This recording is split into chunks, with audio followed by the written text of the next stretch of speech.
Hello YouTube, hello. Top 10 3D movies. Okay. Now what I've done here is I've favoured aspect ratio and 3D moments which go over the head, which actually come out the screen and go over your head, rather than popping out moments. Basically, whichever the movie was filmed in aspect ratio wise, and films which have over the head moments, yeah, those two things are favoured, yeah, and obviously which I own, right. Do my best here to try and summarise each movie to get to them without going on too much. Now initially I've got 3 which just didn't make the top 10. Okay, these 3 in no order whatsoever. Right, Legends of the Guardians 3D. I think this never made it simply because the aspect ratio is 2:40 and that I have to manipulate it. I stretch it to fill my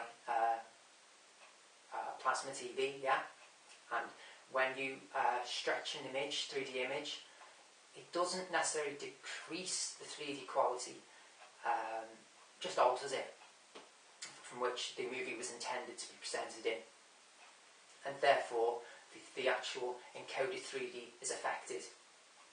Okay, so Legends of the Guardian is the first one which simply didn't make it, just didn't make it. I think for that reason, for its aspect ratio.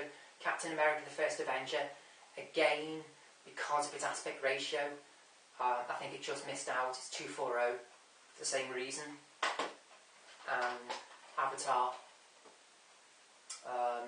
even though its aspect ratio is the full screen 178, not full frame, because that's in 4:3, isn't it?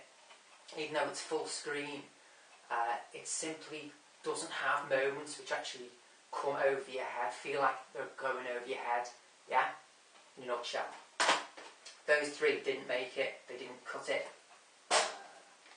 Now, top 10 time. Number 10, Hugo. Its aspect ratio is the full screen 178, but it's very generic 3D. There aren't any moments which actually come and feel like they're going over your head. Otherwise, this would have come up higher, simply because its 3D is quite generic, mainly. Number 10. Number 9, Harry Potter, Deathly Hallows Part 2. Now, the beginning of this movie, where the Harry Potter logo comes on, yeah, and then presents the title of the movie, Deathly Hallows Part 2, it has the Warner Brothers logo as well, just prior to that. Now when that comes out at you in its blister form, it actually feels like the whole logo is going over your head. It's brilliant. Even though there are some ghastly, ghostly moments in this movie, the 3D is surprisingly good, considering part 1 was just awful, it just had depth. Okay, number 9. Number 8, Man of Steel. This would have come up higher, but its aspect ratio is 2:40, and again I have to affect the aspect ratio, I have to stretch it to film the whole screen, therefore its presentation is altered. Otherwise it would have come up high, because the 3D is superb on this. It really is, it's superb, it's brilliant 3D. 8.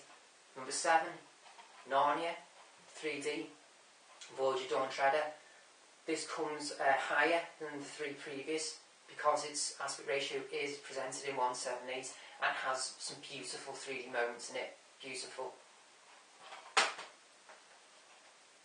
9, 8. Number 6, The Amazing Spiderman 3D. There are some wonderful moments in this, 3D moments. Sometimes you actually feel like the 3D is actually drilling through your head. In a nutshell, there's some wonderful moments in Amazing Spider-Man 3D. there are some wonderful, even though the aspect ratio has to be affected with this, there are some fabulous moments. Toward the end, final act, the 3D presence of the disc is just wonderful. It's absolutely outstanding, actually. It's wonderful.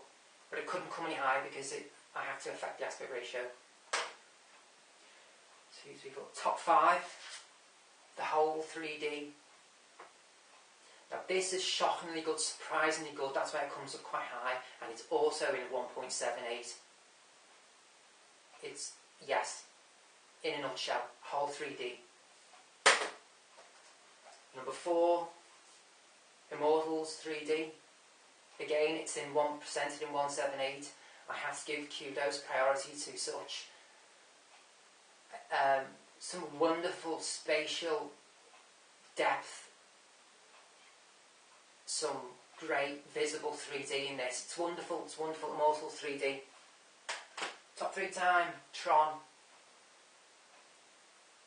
This would have come higher, but there aren't any like moments which feel like they're going over your head. This again, like Immortals, is very spatial, very depth, and very takes its time with its 3D. You can see it's 3D. It's absolutely wonderful, but again, it's quite generic, like Hugo is. Oh, don't want to ditch it. It's wonderful. It's in code 3D. The way it alters its aspect ratio between 178 and 235.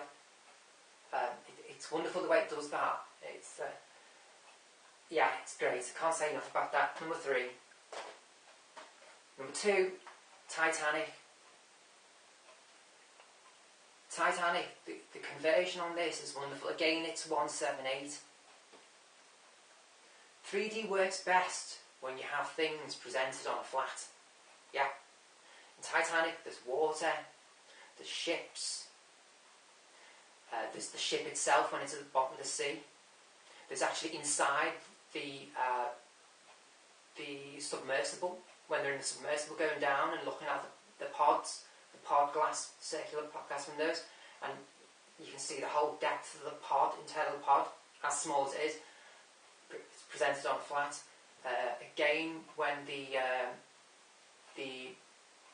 submersible, the little pods which come out of the big submersibles, which actually go down the staircase, the fancy staircase, and which beginning the film, and which does the initial searching for the safe.